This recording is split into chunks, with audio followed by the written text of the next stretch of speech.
Welcome to Betrayal Affairs. In today's video, the hospital corridors seemed endless that night, stretching into shadows that swallowed the fluorescent light. My footsteps echoed softly against the polished linoleum, each one pulling me closer to room 214. I'd worked here for years, yet somehow, certain nights had a way of feeling different. The air was cooler, the smell of antiseptic sharper, the hum of distant machines louder than usual. I had no idea why this night felt like the air itself was holding its breath. My name is Sarah, and for over a decade, I've been a nurse. I've seen my share of emergencies, heartbreaks, and even moments of joy in this place. But nothing had prepared me for the conversation I was about to have. I remember glancing down at the chart in my hand, scanning the familiar black ink. Name: Daniel Matthews. Age: 52. Postoperative complications. Vital signs: stable, but showing fatigue. Just another patient, I thought. Just another room, another check, another hour before the shift finally gave way to the slow drive home. When I opened the door, the warm amber glow of a single bedside lamp greeted me. He was lying there, propped up slightly, his breathing slow but deliberate. His face was striking, not in the way of perfect features, but in the way it seemed carved by time and weight and experience. His hair was salt and pepper, a little messy, and his skin had the pale cast of someone who'd spent too long indoors. But it was his eyes that stopped me, calm, steady, watching me like I was a character he'd been waiting to meet. "Good evening, Mr. Matthews," I said, trying to keep my voice neutral but warm. "Evening, Nurse Sarah," he replied, and I froze for the smallest second. He remembered my name. We'd met only once the day before, in passing, during morning rounds. There was no reason for him to remember me, not unless he'd been waiting. "I was hoping you'd be on tonight," he continued. It was an odd thing to say. "Why's that?" I asked lightly, adjusting his blanket and moving toward the vitals monitor. "Because there's something I need to tell you," he said, his tone low but deliberate. Not urgent, not panicked, just certain. I smiled politely, focusing on the numbers as the cuff inflated around his arm. "Your blood pressure's a little higher than yesterday," I noted. "Long day." "You could say that," he replied, his gaze never leaving me. "But not the kind of long day you think." I felt the faintest shiver crawl up my spine, not from fear, but from the way his voice carried a weight that didn't belong in casual conversation. "I've been thinking a lot about choices," he said suddenly. "And how sometimes the hardest ones aren't about us at all. They're about someone else's life." I stopped what I was doing, my hand resting on the edge of the bed. "Choices," I echoed. He nodded slowly. "There's something I've never told anyone here. Not the doctors. Not my family. But I think I need to tell you." For a moment, I didn't speak. I'd been in situations where patients told me things, scared confessions, regrets, wishes.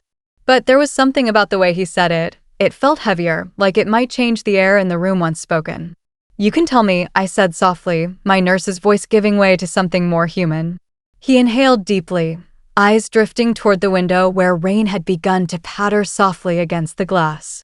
"It started 15 years ago," he began. "Back when I thought my life was simple. I had a wife, a son, a job I didn't hate. And then I made one choice. Just one. And it broke everything." As he spoke, the edges of the room seemed to blur. I could almost see the life he was describing, a modest house, a younger version of himself coming home from work, the faint sound of a television in the background, his son's laughter spilling down the hallway.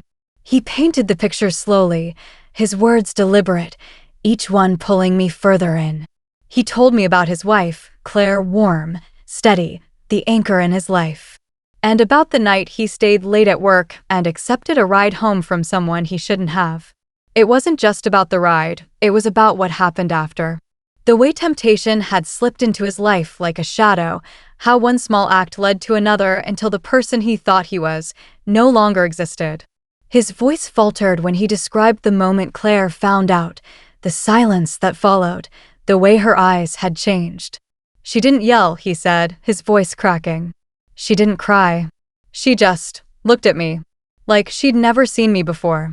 And in that moment, I knew I'd lost her." The rain outside grew heavier, tapping in rhythm with his words. I realized my hands were clenched together.